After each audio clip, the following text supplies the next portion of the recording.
मासूम बच्चों को लेकर कहाँ जाएं? इस भयानक तूफान में तो आज हमारा पूरा परिवार खत्म हो जाएगा। रानो, बच्चों को कसकर पकड़ो। इस काल जैसे तूफान के आगे हमारे छोटे छोटे पंख जवाब दे रहे हैं। कोई हमें बचाओ। भागो रानो, भागो टुन्नू।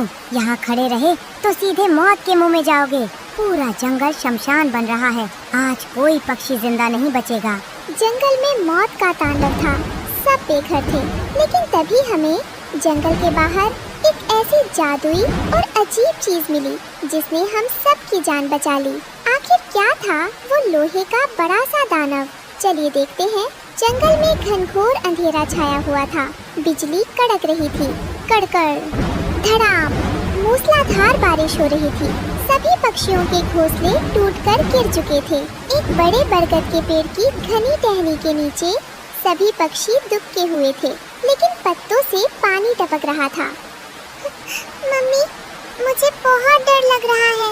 हवा इतनी तेज है कि मैं उड़ भी नहीं पा रहा हूँ। पापा, हमारा सुंदर सा घोंसला तो टूट गया। अब हम कहाँ सोएंगे? मुझे भूख भी लगी है। डरो मत मेरे बच्चों, जब तक मम्मी पापा हैं तुम्हें कुछ नहीं होगा। टुन्नू जी, बच्चों को संभालिए, ये ठंड से कांप रहे हैं।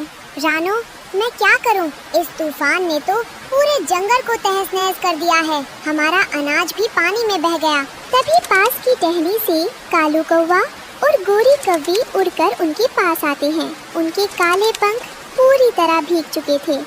काव काव। अरे टुन्नू भाई, सिर्फ तुम्हारा ही नहीं, मीरा और गोरी का पक्का घोंसला भी उस बड़ी डाली के साथ गिर गया। अब इस पूरे बरगद के पास भी हमें छुपाने के लिए जगह नहीं बची है। सही कह रहे हो जी। ऊपर से ये बबली कबूतरी रोए जा रही है। बबली, अब रोने से क्या, घोंसला वापस आ जाएगा। गुटरगू, गुटरगू, गोरी बहन, मैं क्या करूं? मेरे घोंसले में 2 छोटे छोटे अंडे थे, सब बह गए। मैं तो पूरी तरह बेघर हो गई।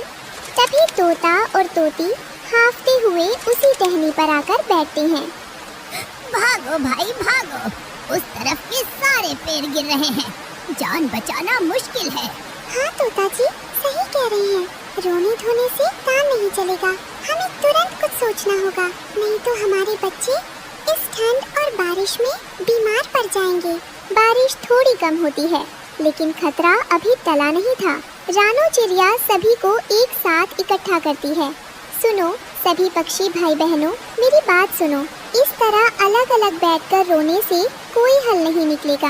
हम सब बेघर हो चुके हैं और हमारे पास खाने के लिए एक दाना भी नहीं है। हमें मिलकर एक मीटिंग करनी होगी। हाँ रानो, तुम ठीक कह रही हो। संकट बड़ा है, बताओ क्या करना चाहिए? मेरा सुझाव है कि हम सब 2 टोलियों में बट जाते हैं। एक टोली नया बसेरा ढूंढेगी और दूसरी टोली खाने का इंतजाम करेगी। वाह टुन्नू भाई, ये तो बहुत बढ़िया विचार है। मैं और तोती उड़ने में तेज है। हम खाने की तलाश में दूर तक जा सकते हैं। हाँ, लेकिन इस गीले जंगल में खाना मिलेगा कहाँ? सब कुछ तो पानी पानी हो गया है। मैं भी खाने की तलाश में जाऊंगी। मेहनत करेंगे तो कुछ न कुछ जरूर मिलेगा। ठीक है, तोता, तोती और बबली बहन भोजन ढूंढेंगे और मैं, टुन्नू जी, कालू भाई और गोरी बहन नया आशियाना ढूंढेंगे। बच्चों को यही बरगद की ओट में छोड़ देते हैं। मम्मी, पापा, जल्दी आना, हमें डर लग रहा है। बस अभी गए और अभी आए मेरे बच्चों। सभी पक्षी अलग अलग दिशाओं में उड़ जाते हैं। रानो चिड़िया उड़ते उड़ते जंगल की सीमा पार कर जाती है। तभी उसे दूर रेल की पटरी पर कुछ अजीब सा दिखाई देता है। अरे वो सामने क्या है? एक बहुत बड़ा लोहे का डिब्बा, हरा और लाल रंग का। ये तो इंसानों की छुक छुक गाड़ी मतलब ट्रेन का डिब्बा लगता है। चलो पास जाकर देखती हूँ। रानो उड़कर ट्रेन के डिब्बे की खुली हुई खिड़की पर बैठती है। अंदर का नजारा देखकर उसकी आंखें खुली की खुली रह जाती हैं।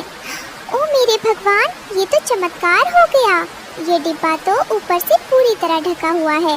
न धूप का असर, न बारिश का डर। और अरे ये क्या? इसके अंदर तो जूट की बोरियां रखी हैं। अरे वाह, इसमें तो गेहूं और चावल के दाने भरे पड़े हैं। रानो बिना देर किए वापस जंगल की तरफ उड़ती है, जहाँ बाकी पक्षी खाली हाथ और उदास बैठे थे। रानो हाँफती हुई बरगद के पेड़ पर पहुँचती है। सुनो सुनो, सब लोग खुश हो जाओ, मुझे एक जादुई जगह मिली है। क्या बात कर रही हो रानो? क्या तुम्हें कोई सुरक्षित गुफा मिली या कोई बड़ा खोखला पेड़ मिला? नहीं नहीं, पेड़ और गुफों से भी 1000 गुना बेहतर जगह। जंगल के बिल्कुल बाहर पटरी पर एक खाली ट्रेन का डिब्बा खड़ा है। वो लोहे का है, बहुत मजबूत है। उसमें पानी की एक बूंद भी अंदर नहीं आ सकती। अरे रानो, पर वहाँ खाने का क्या होगा? घर तो मिल जाएगा, पर पेट कैसे भरेगा? हम खाली हाथ लौटे हैं, पूरे जंगल में कहीं दाना नहीं मिला। गोरी बहन, यही तो सबसे बड़ी खुशखबरी है। उस ट्रेन के डिब्बे के अंदर अनाज की ढेरों बोरियां रखी हैं। हमारे पूरे जीवन का खाना वहाँ मौजूद है। फिर देर किस बात की? चलो चलो, अपने नए घर चलो। अरे, अब हम भूखे नहीं रहेंगे, हम ट्रेन वाले घर में रहेंगे। चलो भाइयों और बहनों, अपने पंख फैलाओ और रानो के पीछे पीछे उड़ो। सभी पक्षी एक साथ उड़कर ट्रेन के डिब्बे के पास पहुंचते हैं। खिड़की के रास्ते सब एक एक करके अंदर जाते हैं। अंदर एकदम सूखा और गर्म माहौल है। वाह पापा, ये घर तो कितना बड़ा है। हम सब यहाँ आराम से खेल सकते हैं। मम्मी, ये चावल तो बहुत मीठा है, मेरी भूख मिट गई। भाई वाह, रानो चिड़िया ने तो कमाल ही कर दिया। देखो गोरी, इस कोने में हम अपना नया घोंसला बनाएंगे। हाँ जी, और यहाँ हवा का झोंका भी हमें छू नहीं पाएगा। अब से ये ट्रेन का डिब्बा ही हमारा नया घर है। मैं इस ऊपर वाली सीट पर बैठूंगी। यहाँ से बाहर का नज़ारा भी बहुत सुंदर दिखता है। और मैं और तोती इस लोहे के पाइप पर बैठेंगे। क्यों तोती जी, सही है ना? बिल्कुल सही तोता जी। अब हमें आंधी तूफान का कोई डर नहीं है। आज हमारी एकता और रानो की सूझबूझ की वजह से हम सब सुरक्षित हैं। क्यों ना हम इस जगह का नाम पक्षियों का ट्रेन घर रख दें? हाँ, पक्षियों का ट्रेन घर। बाहर बारिश तेज हो जाती है, लेकिन ट्रेन के डिब्बे के अंदर सभी पक्षी सुरक्षित पेट भरकर खाना खा रहे थे और खुशी खुशी चहक रहे थे। सबकी परेशानी दूर हो चुकी थी। संकट के समय घबराने के बजाय यदि सब मिलकर एकता और सूझबूझ से काम लें, तो बड़ी से बड़ी मुश्किल का हल भी आसानी से निकल आता है।